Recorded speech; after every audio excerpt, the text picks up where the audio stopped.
नमस्कार, यो हो समाचारमा स्वागत छ। म दिपेश घिमिरे। म अपेक्षा तिमिल सेना। सुरु गरौँ अहिलेसम्मका प्रमुख समाचारबाट।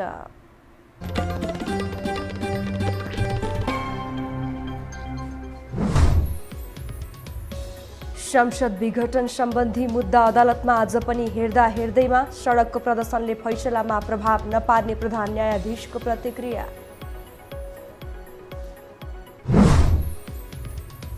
शासन गर्ने नेकपाको वैधानिकता समाप्त भइसकेको काङ्ग्रेस नेताहरूको भनाई। प्रधानमन्त्री ओली लोकतन्त्र मास्न उद्धत रहेको दाबी।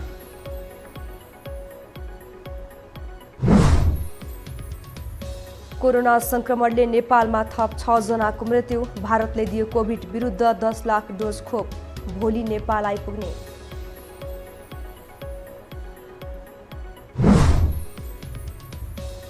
नवनिर्वाचित अमेरिकी राष्ट्रपति बाइडेनले आज शपथ लिँदै 50वटै राज्यमा उच्च सतर्कता, वासिङटनमा 25,000 सैनिक खटाइए।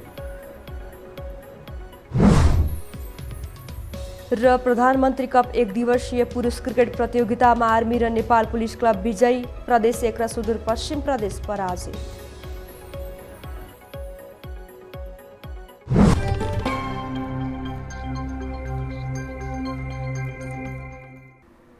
अब समाचार विस्तारमा। सर्वोच्च अदालतमा जारी प्रतिनिधि सभा विघटन सम्बन्धी मुद्दामा आजको बहस पनि हेर्दैमा टुङ्गिएको छ।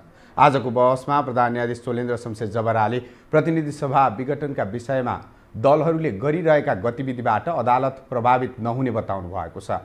संसद विघटन विरुद्धको मुद्दामा आजको सुनवाईमा रिट निवेदकले उठाएको प्रश्नमा प्रधान न्यायाधीश जबराले बाहिरको कुराले प्रभावित नहुने बताउनु भएको हो। रिट निवेदक कञ्चन कृष्ण नेउपानेले प्रधानमन्त्री केपी शर्मा ओलीले सार्वजनिक रूपमा संसद पुनः स्थापना हुँदैन भनिरहेको बताउनु भयो। संसद विघटन सम्बन्धी मुद्दाको सुनवाई संवैधानिक इजलासमा भइरहेको छ। बहस भोलि पनि निरन्तर हुनेछ। प्रधानमन्त्री केपी शर्मा ओलीको सिफारिसमा गत पुस 5 गते प्रतिनिधि सभा विघटन गरेपछि सर्वोच्च अदालतमा 1 दर्जनभन्दा बढी रिट परेका थिए। ती रिटमा यही माघ 4 गतेदेखि निरन्तर बहस भइरहेको छ। प्रधानमन्त्री केपी शर्मा ओलीले पुस 5 गते प्रतिनिधि सभा विघटन गरेपछि संवैधानिक इजलास मार्फत निकास दिने प्रयास भइरहेको छ। संसद विघटन यता संवैधानिक कि असंवैधानिक भनेर विभिन्न बहस भइरहेका बेला यसको संवैधानिक निकायको बाटो पेचिलो बनेको छ। आखिर कस्तो छ त संवैधानिक निकायको बाटो? एक रिपोर्ट। संविधानको धारा 76 को 7लाई आधार मानेर प्रधानमन्त्री केपी शर्मा ओलीले पुस 5 गते प्रतिनिधि सभा विघटन गरे। यसलाई असंवैधानिक कदमका रूपमा व्याख्या गरिँदै आएको छ। प्रधानमन्त्रीले संसद विघटन गर्न संविधानत धारा 76 को 1 मा बहुमतको प्रधानमन्त्री, 2 मा संयुक्त पार्टीको सरकार, 3 मा कोही कसैले विश्वासको मत लिन सक्ने अवस्था र 4औं र 5औं मा यदि कुनै पनि सदस्यले बहुमतको मत लिन सक्ने अवस्था रहे हुने व्यवस्था छ। मूलत संविधानको धारा 76 का सम्पूर्ण व्यवस्था अनुसार सरकार गठन हुन सक्ने अवस्था रहेसम्म प्रतिनिधि सभा विघटनको कल्पना गरिएको छैन। तर सरकार बन्न सक्ने सबै आधार बाँकी नै रहेका बेला संसद विघटन भएपछि अबको संवैधानिक निकास के भन्ने प्रश्न उठेको छ। अदालतबाट या त प्रधानमन्त्रीले जो आदेश गर्नुभयो होइन, जो चाहिँ के छ एउटा संसद विघटनको सिफारिस गर्नुभयो, त्यो सिफारिस गरेको पक्षमा ठिक छ भन्ने गयो भने निर्वाचन हुनतिर जान्छ। होइन, उहाँले गर्नुभएको चाहिँ संविधानको चाहिँ के छ भने विपरीत भएको छ भन्ने लाग्यो भने हाउस फेरि चाहिँ के हुन्छ भने स्थापित हुन्छ। नेपालमा संसद विघटन भएको 4 वर्ष पछिसम्म पुनः स्थापना भएको इतिहास छ। हालको विघटनलाई संवैधानिक इजलास मार्फत टुङ्ग्याउने प्रयास भइरहेका बेला प्रतिनिधि सभाको मुद्दा अदालतमा निर्भर छ। संवैधानिक इजलासमा भएका छलफल र 4 न्यायाधीशहरूको रायकै आधारमा अदालत टुङ्गोमा पुग्नेछ। तर पक्ष विपक्षबाट अदालतलाई दबाव र प्रभाव पार्ने काम भइरहेकाले त्यसलाई प्रभाव नगरी न्यायाधीशहरूले फैसला गर्न सक्नुपर्ने चुनौती पनि छ। न्यायाधीशहरूले सुन्नु हुँदैन त्यस्तो जहाँ पनि आउँछ त्यस्ता चर्चा विचर्चाहरू चाहिँ अथवा यो सूचनाहरू यस किसिमको चाहिँ एउटा चाहिँ के सञ्चार माध्यमबाट अथवादेखि चाहिँ तपाईँलाई सामाजिक सञ्जालहरूबाट यस्ता कुराहरू थुप्रै आउँछन् तर न्यायाधीशले सुन्नु हुँदैन यस्ता कुराहरू। यो सुनेर गर्ने होइन, राष्ट्रिय अन्तर्राष्ट्रिय र कानुन व्यवसायको दुईतर्फको बहस सुनेर अन्तिम निर्णय गर्ने हो। संसद विघटनको इतिहास हेर्दा 2051मा गिरिजाप्रसाद कोइरालाले विघटन गरेको सर्वोच्चले सदर गरेको थियो। 2052मा मनमोहन अधिकारीले विघटन गरी मध्यावधि निर्वाचन गराएका थिए, तर सर्वोच्चले सरकार बनाउने विकल्प रहेको भन्दै पुनः स्थापना गरिदिएको थियो। 2054मा सूर्यबहादुर थापाले विघटन गर्दा उनी पनि असफल भए। 2055मा पुनः गिरिजाप्रसादले संसद विघटन गरे पनि असफल नै बन्यो। 2058मा शेरबहादुर देउवाले विघटन गरे तर तोकिएको समयमा निर्वाचन गर्न नसकेपछि राजाले शासन हातमा लिएर संसद पुनः स्थापना भयो। त्यसपछि प्रधानमन्त्री ओलीले नेपालमा 6औं पटक पुस 5 गते संसद विघटन गरेका हुन्, जुन संवैधानिक निकासको प्रतीक्षामा छ। यो हो टेलिभिजनका लागि क्यामेरामा सञ्जय घिमिरेका साथमा सन्तोष बिके थापा, काठमाडौँ। अब बाँकी समाचार।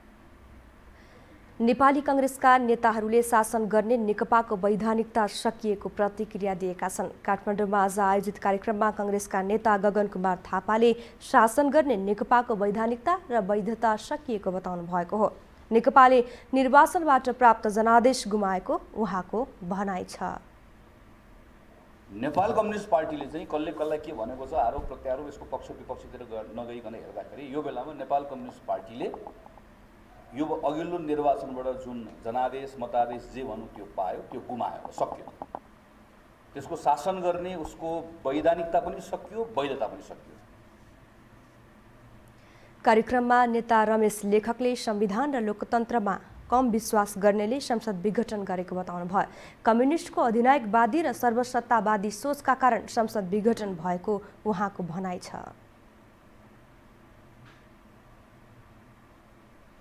कांग्रेसले त्यो विश्लेषण गरेर कांग्रेस निष्कर्षमा पुगेको छ यो नेपाल कम्युनिस्ट पार्टीको कम्युनिस्टको अधिनायकवादी र सर्वसत्तावादी चेतनाका कारणले भएको हो भन्ने हाम्रो राजनीतिक दृष्टिकोण। नेता लेखकले नेपाली कांग्रेस संसद पुनः स्थापनाको निम्ति भूमिका निर्वाह गर्ने र सर्वोच्च अदालतले संसद पुनः स्थापना नगरे निर्वाचनमा सहभागी हुने बताउनु भयो। पूर्व प्रमुख निर्वाचन आयुक्त भोजराज पोखरेलले सरकारले तोकेको मितिमा निर्वाचन हुन गाह्रो रहेको प्रतिक्रिया दिनुभएको छ। काठमाडौँमा आज आयोजित कार्यक्रममा पूर्व प्रमुख निर्वाचन आयुक्त पोखरेलले प्राविधिक पक्षको जटिलताका कारण निर्धारित मितिमा निर्वाचन हुन गाह्रो रहेको बताउनु भएको हो। उहाँले कुनै चमत्कार भइहाले मात्र वैशाखमा निर्वाचन हुने बताउनु भयो। पोखरेलले नेकपा पार्टीको विभाजन सम्बन्धी विवाद निरूपण गर्न नै आयोगलाई कम्तीमा 60 दिन लाग्ने दावी गर्नुभयो। त्यो दलको विभाजन सम्बन्धी विवादको निर्णयको निरूपण गर्न आयोगलाई कम्तीमा 60 दिन लाग्छ। त्यो चाहिँ सुपरसोनिक स्पिडमा जाँदाखेरि। पोखरेलले अदालतले संसद विघटन वा संसद पुनः स्थापना जुन पक्षमा निर्णय दिए पनि मुलुकको जित नहुने टिप्पणी गर्नुभयो। उहाँले निर्वाचन जितेर जाने नेताले सत्ता कब्जा गर्ने नभई सत्ता सञ्चालन गर्नुपर्ने भएकाले कब्जा हुन नदिन भएका त्रुटि सच्याउनु पर्ने बताउनु भयो। प्रतिनिधि सभा विघटनको विरोधमा नमुना संसदमा राष्ट्रिय सभाको बैठक गरिएको छ। नेपाल टिन लिडर्सको आयोजनामा काठमाडौँको सडकमा आज नमुना राष्ट्रिय सभाको नमुना बैठक गरिएको हो। बैठकमा सहभागीहरूले प्रतिनिधि सभा विघटन असंवैधानिक तथा अराजनीतिक क्रियाकलाप भन्दै खारेज गर्नुपर्ने धारणा राखे। संवैधानिक कदम चालेर चाहिँ प्रतिनिधि सभाको विघटन गर्नुभयो। यसमा पनि हामीले केही गर्नुपर्छ। संविधानमाथि कसैले कुल्चिँदै गर्दा हामी त्यत्तिकै बस्यो भने हाम्रो चाहिँ भूमिका के हुन्छ त? हामी राजनीतिक प्राणी भइसकेपछि हामीले गर्नुपर्ने काम कर्तव्य र अधिकार भनेको त संविधानभन्दा माथि कोही चढ्न लाग्दै गर्दा त्यसमा चाहिँ हामीले खबरदारी गर्नुपर्ने हाम्रो पनि कर्तव्य हो। उनीहरूले प्रधानमन्त्री केपी शर्मा ओली तत्काल राजीनामा दिई मार्ग प्रशस्त गर्नुपर्ने बताएका थिए। हामीसँग समाचार अझै बाँकी छन्, अहिलेलाई विश्राम।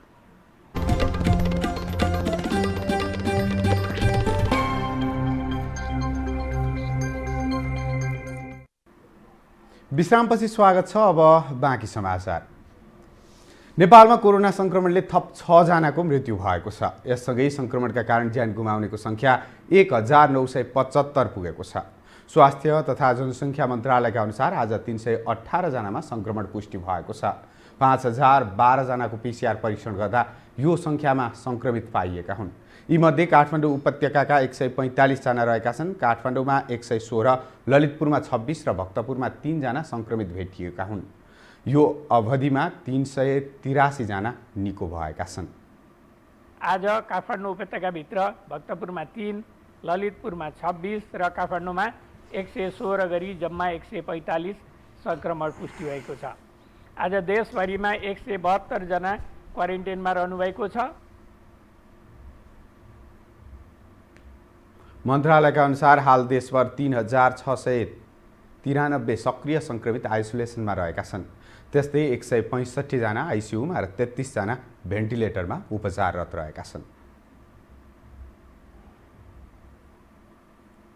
कोरोना विरुद्ध लड्न भारत सरकारले नेपाललाई 10 लाख डोज खोप अनुदान दिने भएको छ। भोलि नेपाल आइपुग्ने कोभिसिल्ड नामको खोप भण्डारण र ढुवानीमा उपयुक्त स्थान नेपालमा रहेको सरकारको दाबी छ। एक रिपोर्ट। व्यग्र प्रतीक्षामा रहेको नेपाललाई भारतले कोरोना विरुद्धको 10 लाख डोज खोप अनुदान दिने भएको छ। बुधबार स्वास्थ्य तथा जनसङ्ख्या मन्त्रालयमा आयोजित कार्यक्रममा राजदूत विनय मोहन क्वात्राले भारत सरकारको निर्णय सुनाएका हुन्। राजदूत क्वात्राले कोरोना संक्रमण विरुद्ध नेपाललाई सहयोग गर्न पाएकोमा खुसी व्यक्त गरे। India's vaccine production and delivery capacity would be used for the benefit of all humanity. It is not, as I said, an effort which is inward looking. It's an effort which is both for the benefit of our own people but also for the benefit of the global community. Bharat सरकारले प्रतिबद्धता जनाए अनुरूप खोप बिहिबार नै नेपाल आइपुग्ने भएपछि सबै तयारी पूरा गरेको मन्त्रालयले जनाएको छ। स्वास्थ्य तथा जनसङ्ख्या मन्त्री हृदय त्रिपाठीले यो खोप भण्डारण र डुबानीका दृष्टिले नेपालका लागि उपयुक्त रहेको दावी गरे। आफ्नो जनसङ्ख्याको 72% जनसङ्ख्यालाई खोपको लागि उपयुक्त जनसङ्ख्याको रूपमा चिन्हित गरिसकेका छौँ।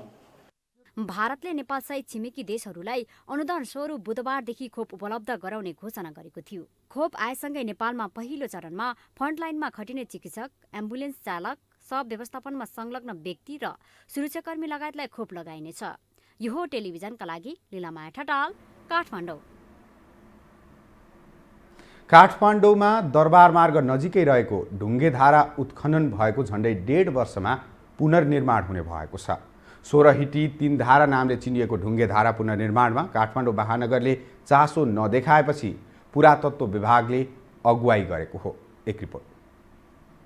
यो हो काठमाडौँको दरबार मार्ग नजिकैको 16 हिटी 3 धारा। यो ढुङ्गेधाराको अस्तित्व मेटिन लागेसँगै सम्पदा अभियन्ताहरू, महानगरपालिका लगायत विभिन्न निकाय धाए, तर कसैले पनि चासो देखाएन। अहिले पुरातत्व विभागले यसको जिम्मा लिएपछि उनीहरू खुसी देखिएका हुन्। आफूले माया मारिसकेको धाराको पुनर्निर्माण हुने भएपछि स्थानीय बासिन्दा पनि खुसी देखिएका छन्। यसलाई चाहिँ संसारमा देखाउनुपर्छ भनेर हामी 4-5 जना साथीहरू भेला भएर घरमा गएर कुतो कोदालो बोकेर आएर हामीले उत्खनन गर्दाखेरि असाधारण किसिमको परिणामहरू देख्न थालियो यहाँ। र त्यसपछि चाहिँ हामीले सम्बन्धित निकायहरू, सम्बन्धित वडा, पुरातत्व विभागमा चाहिँ दर्जनौं पटक लिखित र मौखिक निवेदनहरू लिएर गयौँ संरक्षणको लागि। पहिलोचोटि आज चाहिँ यो 16 हाइटी निर्माण गर्दैछौँ भनेर पुरातत्व विभागबाट हिजो अचानक फोन आइसकेपछि हामी यहाँ उपस्थित भएका हौँ। यो सकारात्मक रूपमा लिएका छौँ हामीले। आफैले माटोले खनेर यता निकाल्दाखेरि अहिले कमसेकम कोही दुईवटा जति चाहिँ हिटे अहिले भेटे जस्तो लाग्छ। 3वटा हिटे छ यहाँ, 3 धारा यो 16 हिटे भनेर त्यो चाहिँ राम्रो पहिला मजाले पानी बगिरहेकै हिटी थियो यहाँ। भग्न अवशेषमा परिणत भएको यो धारा सम्पदा प्रेमीहरूको पहलमा उत्खनन गरिएपछि पुरातत्व विभागले पुनर्निर्माण गर्न लागेको हो। अभियन्ताका अनुसार यो धारा 14औं शताब्दीमा लक्ष्मीनारायण नामका व्यक्तिले निर्माण गरेका थिए। यो ढुङ्गे धारा 20 लाखको लागतमा पुनर्निर्माण हुन लागेको विभागले जनाएको छ। भ्याट र कन्टिन्यू गरेर 20 लाखको चाहिँ राखेको छ हैन। हजुर, अब यसको चाहिँ अब यही आर्थिक वर्षमा सिधाउने हिसाबमा राखेको छ। तपाईँहरूको साथ लिएर काम गर्छौँ, वरिपरिको अब हाम्रो त्यो विज्ञानलाई साथ लिएर काम गर्छौँ। हामीले अब ट्रेड्सबाट हामी ट्रेड्समा नमास्ने हिसाबमा काम गरेपछि त। विभागका अनुसार काठमाडौँ उपत्यकामा 200 को हाराहारीमा ढुङ्गे धारा रहेका छन्। अतिक्रमणमा परेका यी ढुङ्गेधाराको पहिचान र पुनर्निर्माण गरी पहिलेकै स्वरूपमा फर्काउन सबै पक्षको पहल आवश्यक छ। यो हो टेलिभिजनका लागि क्यामेरामा सञ्जय घिमिरेका साथमा निलामाया ठटाल, काठमाडौँ। अब पालो आर्थिक समाचारको।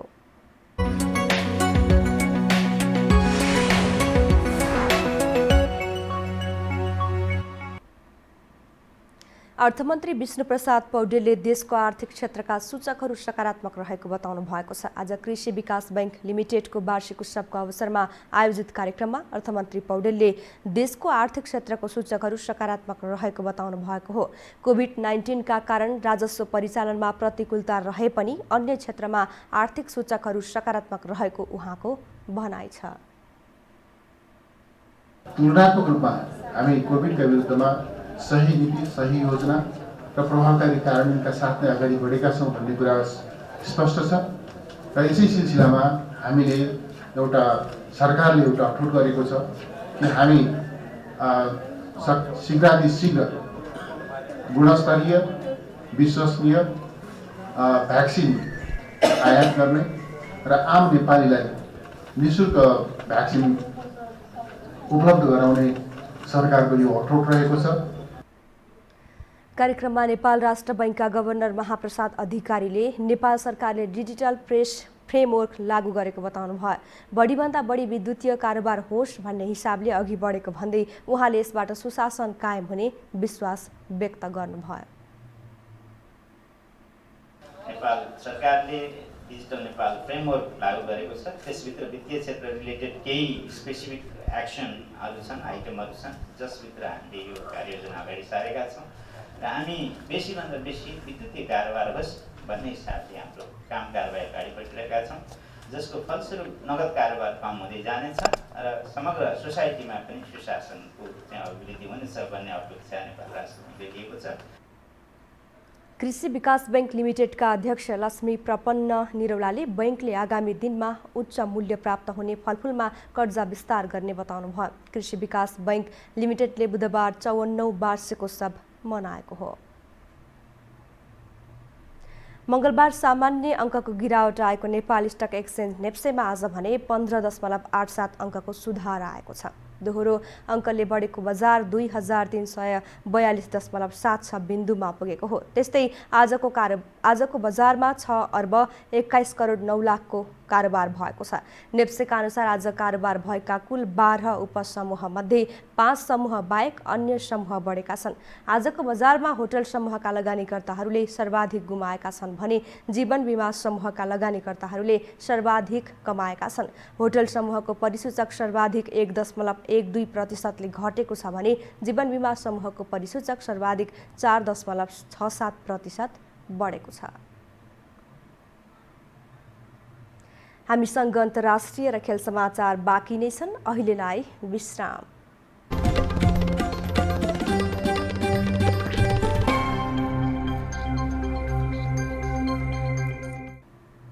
विश्रामपछि स्वागत छ। अब पालो अन्तर्राष्ट्रिय समाचारको।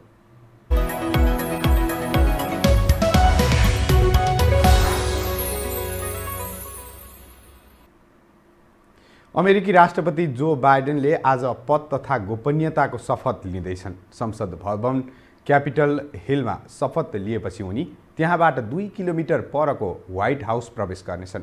पटक पटक असफल हुँदै निरन्तरको प्रयासपछि बाइडेनका लागि व्हाइट हाउसको ढोका खुलेको हो। एक रिपोर्ट। जो बाइडेन अब 4 वर्ष विश्वकै शक्तिशाली देश अमेरिकाका राष्ट्र प्रमुख रहनेछन्। बाइडेनको जन्म 20 नोभेम्बर 1942 मा पेन्सिल्भेनिया राज्यमा भएको थियो। उनी युवा अवस्थादेखि नै राजनीतिमा सक्रिय थिए। 29 वर्षको उमेरमै उनी डेलावेयरबाट सिनेटर निर्वाचित भएका थिए। अमेरिकी इतिहासमा यति कम उमेरमा अर्को कोही व्यक्ति पनि सिनेटर निर्वाचित भएका छैनन्। सिनेटर निर्वाचित भए लगत्तै जो बाइडेनले पारिवारिक वियोग सहनु पर्यो। 2072 मा उनकी श्रीमती र छोरीको कार दुर्घटनामा निधन भयो। छोराहरू बौ र हन्टर भने यस दुर्घटनाबाट बाँचे। छोराहरूको उपचारका क्रममा उनीहरूलाई कुर्न अस्पतालमा बसेका बेला नै बाइडेनले सिनेटर पदको शपथ लिएका थिए। 1977 मा बाइडेनले जिल ज्याकोब्ससँग दोस्रो विवाह गरे। अमेरिकाको फर्स्ट लेडी बन्ने सौभाग्य पाएकी जिल पेसाले शिक्षिका हुन्। उनीपट्टिबाट बाइडेनकी एक छोरी एस्ले बाइडेन छिन्। जो समाजसेवा र फेसन डिजाइनमा सक्रिय छिन्। सानोमा दुर्घटनाबाट बाँचेका जेठा छोरा बो वाइडनको 2015मा ब्रेन क्यान्सरका कारण निधन भयो।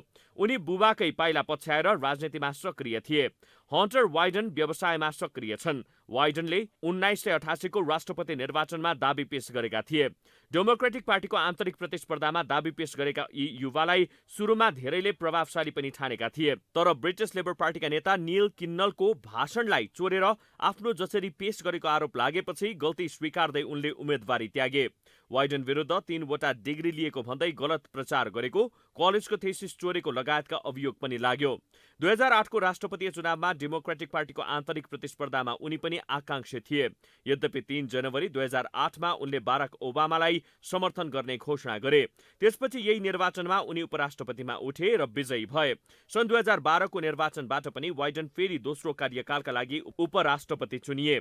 गत नोभेम्बरमा सम्पन्न निर्वाचनमा बहालवाला राष्ट्रपति डोनाल्ड ट्रम्पलाई हराएका वाइडनले कोरोना नियन्त्रणका लागि राष्ट्रव्यापी परीक्षण र ट्रेसिङ, रोजगारीमा न्यूनतम आय बढाएर प्रति घण्टा $15 पुर्याउने, साना उद्योगहरूलाई दिइने ऋण विस्तार गर्ने, आप्रवासीप्रति उदार नीति लगायतका एजेन्डा अघि सारेका छन्। अब खेलकुद समाचार।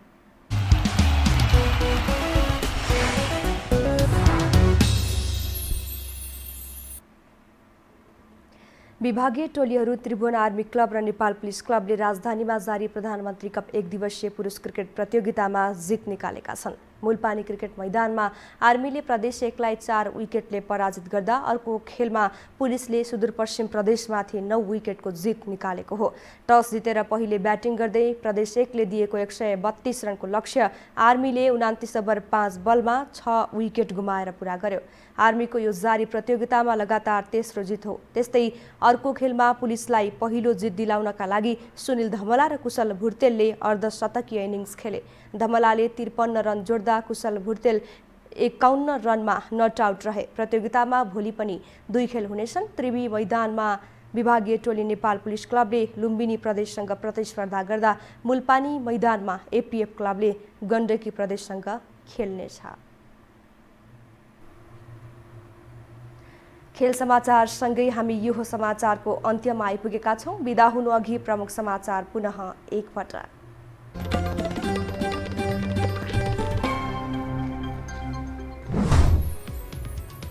संसद विघटन सम्बन्धी मुद्दा अदालतमा आज पनि हेर्दैमा सडकको प्रदर्शनले फैसलामा प्रभाव नपार्ने प्रधान न्यायाधीशको प्रतिक्रिया।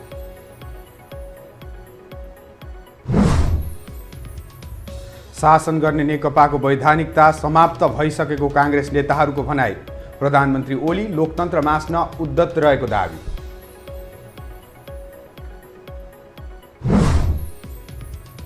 कोरोना संक्रमणले नेपालमा थप 6 जनाको मृत्यु। भारतले दियो कोभिड विरुद्ध 10 लाख डोज खोप। भोलि नेपाल आइपुग्ने।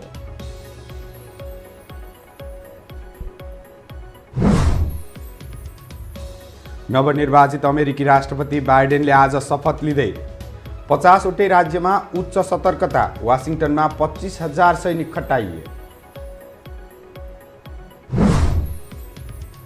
र प्रधानमन्त्री कप 1 दिवसीय पुरुष क्रिकेट प्रतियोगितामा आर्मी र नेपाल पुलिस क्लब विजयी। प्रदेश 1 र सुदूरपश्चिम प्रदेश पराजित।